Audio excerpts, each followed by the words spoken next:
want.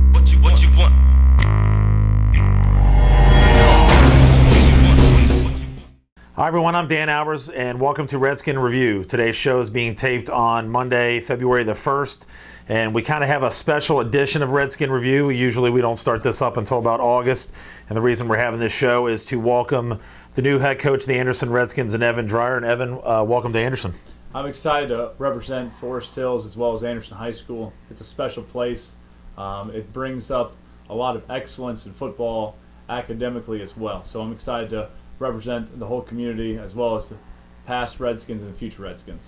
Well, we're going to get a little bit about how you got your path here to Anderson High School. I know that you played right down the road at McNicholas High School, and then you went on and went to Mount St. Joe and you played for Coach Rod Huber. Talk a little bit about your playing days at McNick and also playing for Coach Rod Huber. I think playing under Coach Rodenberg at McNick and the rivalry between Anderson and McNick, it was very, very special. Because at that time, we had 2 playoff years at McNick, and we're the game 10 versus Anderson. It was very, very special, and that rivalry represented our community, and what football was about was on Friday night it represented the community as well as our schools. It was just great for our sportsmanship and so forth.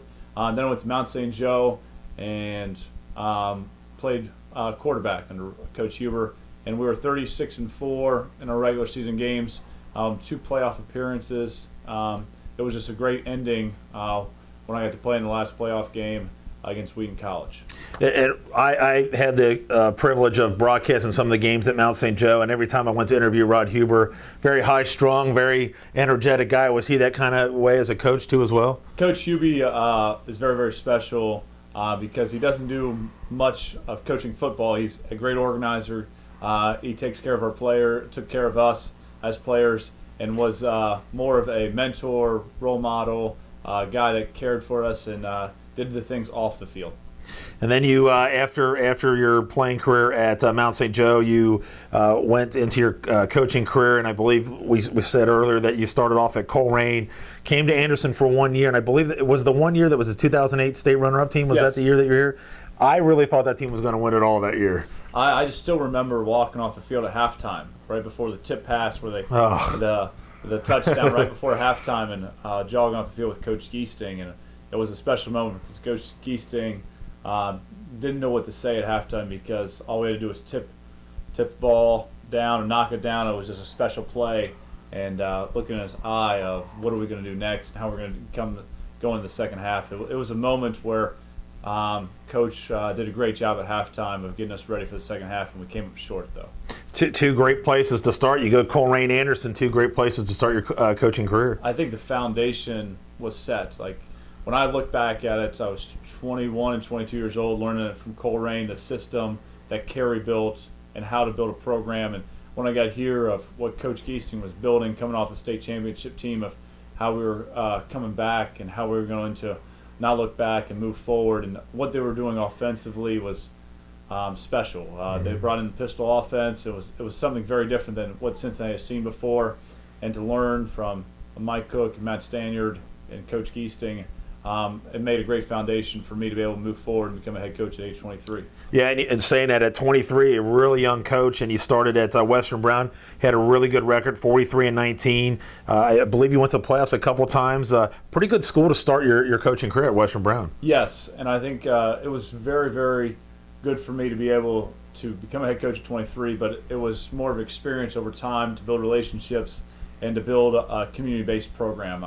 And that was huge for me for 6 years to build a program that has sustained success as well. And this year with them 7-3, so the program is always bigger than one person, and I think that mantra is still going on out there today. Well, you were there at Western Brown for 6 years. You left and went to Oak Hills. Was it difficult leaving Western Brown after those 6 years? I think due to the players, the relationships that we built, when you create a program that you want to make sure that has success after you leave, it's very hard to leave players and look players in the eyes, and families that you've coached. You know, how many brothers that and parents that you know throughout the years that you just want to make sure they're okay.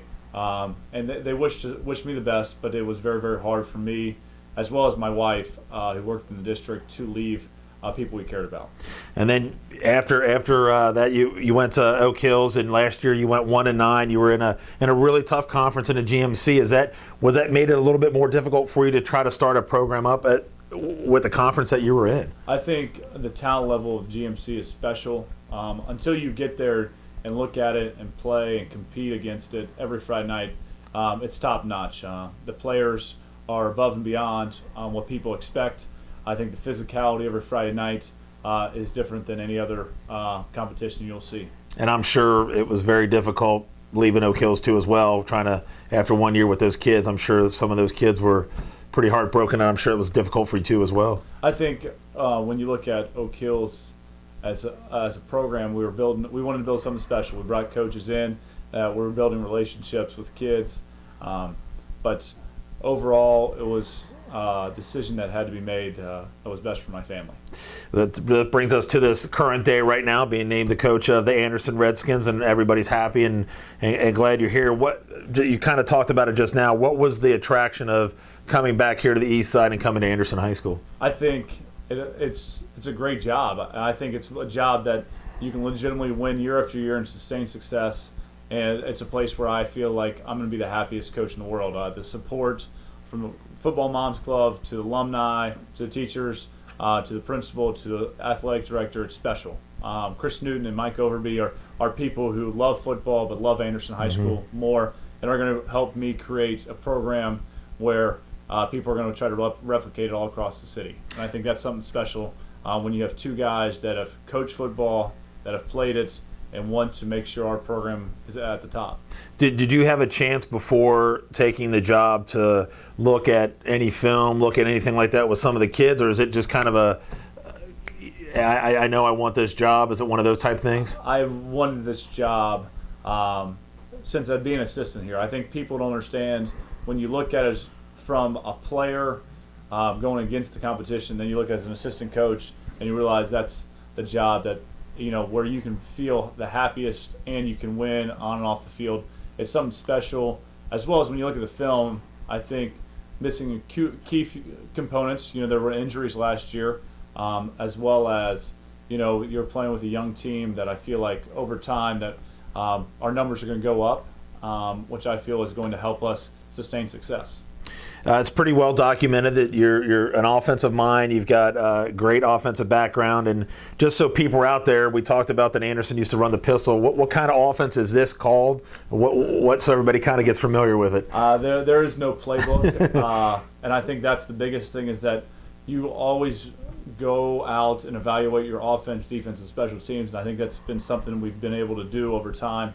I've been able to go out and meet different people and steal different ideas and combine it. So our offense will be very, very evaluated on our talent as well as what kids' strengths are. And I think moving forward, we're always going to play fast. We averaged 84 plays last year on offense, so expect high tempo. I think we're going to be a little bit more physical. I think our O-line coach, Coach Standard, is going to do a great job of developing O-line over time. I think our receiver coach, Brian Pitzer, is going to do a great job of developing the young receivers, replacing a lot of seniors on receivers and skill positions. And as well as I get to coach the quarterbacks and develop our quarterbacks into I'd call it the driver of the offense. Will you call the plays, offensive plays? Yes. I think it's the biggest thing is that I've called plays for the last 7 years, and I want to keep doing that. And I feel it's best that at the end of the day, wins and losses come back to the head coach. On Saturday mornings, whenever everybody opens up the paper, I want to make sure that our coaching staff did a great job of getting us prepared, but to see if we can score more points than the other team. Looking at the stats, I looked at Oak Hills a little bit last year, just to kind of get familiar with what's going on. And is it safe to say that 95% of the time you're going to throw the ball? I think the biggest thing is you have to evaluate where our offensive line is at. And our offensive line was young last year at Oak Hills, and we tried to create mismatches in our passing game. But over time, I look back at the last 4 years of offense at Western Brown. We average over 40 points a game. We average over 365 yards per game. We had 5 offensive players of the year in the conference straight at Western Brown. So I'm a big believer in making sure that our personnel matches our strengths of our offense. And saying that, you've kind of talked about trying to see what your skill level is, your players. You obviously have to have some good skilled position players in the kind of offense that you want to do. The kids that you have coming back, have you looked at much film, and do you feel like that it's going to be suitable for what you guys are going to run? I think over time it's about developing kids that can play in space, as well as having a commitment to them to put some more extra effort in the weight room, extra effort on the field, extra effort and just playing backyard football on their own time. I think that's the biggest thing, is that our kids have done a really good job over the previous years where I've coached, is just being around each other, throwing, catching, doing those little things without coaches watching. We had last year, we got the privilege to see, I think it was Jay Volpenheim last year, got in for the injured, I'm drawing a blank on his name already, that's sad. Dylan Smith, I'm sorry. And he filled in for him, and he had a game. He threw for over 300 yards. Is it safe to say that maybe Jay might be the possible starter at quarterback, or is it still going to evaluate the players? We're going to evaluate everybody. I think the biggest thing that we're going to try to do is offense and defense, and see where our strengths and weaknesses are, and get our kids physically conditioned to be able to play 84 snaps on offense, 84 snaps on defense, and go from there. I think the biggest thing is that we're going to play so many plays where we have to develop not only quality, but we have to develop depth throughout our whole program. And last year, Anderson struggled on the offensive line last year, wasn't able to pass block probably as well as they wanted to. That's probably going to be a big key, I would imagine, in your offense. Yes, with how much drop back we're going to do, it's going to be key as we move forward to see our O-line be able to, we play one-on-one tag to stay in front of somebody, and to help us with our pass pro. So as we move forward, I think we also have to have some physicality to be able to run the ball on 3rd and 1 and 4th and short. All right, let's flip on to the defensive side of the football. What kind of defense do you want, or do you think you guys are going to try to go with? I think the biggest thing is that we have to be fundamentally sound. We can't miss tackles, and great defenses don't allow explosive plays. So we're looking to install an odd front defense that's going to create havoc. We haven't decided on whether we're going to be a blitzing, attacking team, or we're going to be a base defense, and so forth. And I think it all depends on kind of who we are as coaching staff, teaching our kids and developing our kids over time. So year one defense could be we're going to play to our strengths as we develop our kids into being a read-based defense. Speaking of that, the way that your offense is, you're quick, you're fast, you're moving. On the flip side of that, if you go out and you score quick, your defense is going to have to go back in there. Your defense is going to have to be in shape. Yes. Because you're either going to score fast or you're going to give the ball up quickly. And I think our defense has to be a great resemblance of what winning football is. And that's getting 3 and outs, forcing punts, creating turnovers. It's just got to be, it's got to fit into our puzzle of how we win games. And, we have to be able to stop the run, and we do the opposite. We want to throw the ball first on offense, but defense we have to be able to be physical, and that's with our approach from day one. And we do little things of just season or late. Is it difficult to round out your coaching staff because some of them have already done, or is it still kind of? I think it's in that when we talk about coaching staff, I think it's early, and we're still developing of who we want and kind of get the perfect fit. It's like building an administrative team. It's business where you want the perfect fit for your kids and your style. Have you had the opportunity, I think, that you have to talk to the kids, and how was that reception from the kids? I think our kids have been respectful and supportive since day one, and I'm so happy when we stood up in front of them and showed them the new helmet, showed them the expectations, and they were excited to see me, and I was excited to see them for the fact that they were so receptive. They were taking notes. They were doing everything asked of them and more. And I think that shows you how great of kids we do have here at Anderson. The way I ended the meeting was pushing in our chairs, jogging down to our first workout, and it just shows you how excellent our kids have been and will be in the future.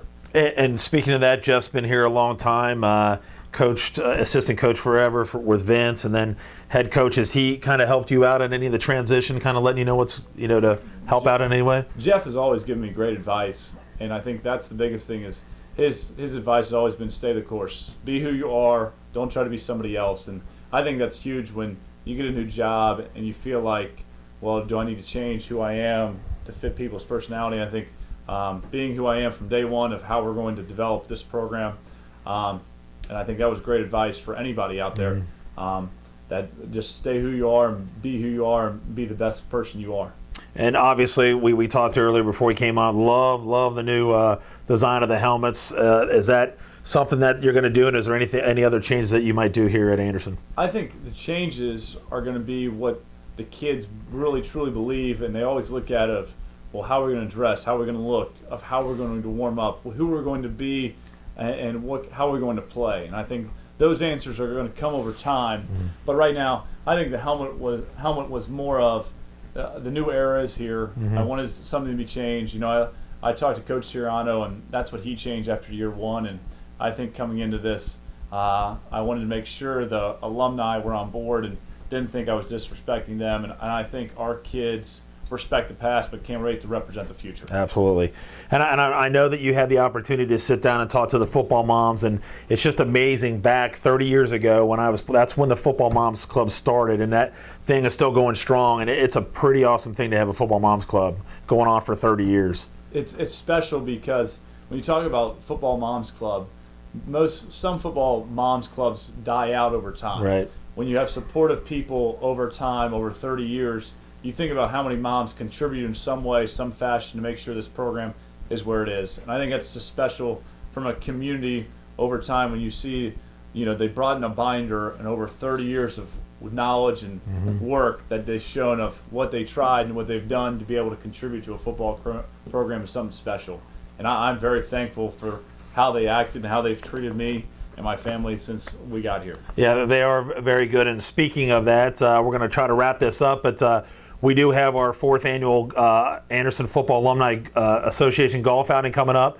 It'll be in June 4th at California Golf Course, and the football moms have just been absolutely wonderful helping us out with that and really put us over the top. And last year we were represented with a lot of the kids that came out and in their uniforms, and it was just, I know the guys really love that. And I let everybody know that they can contact you here at the school.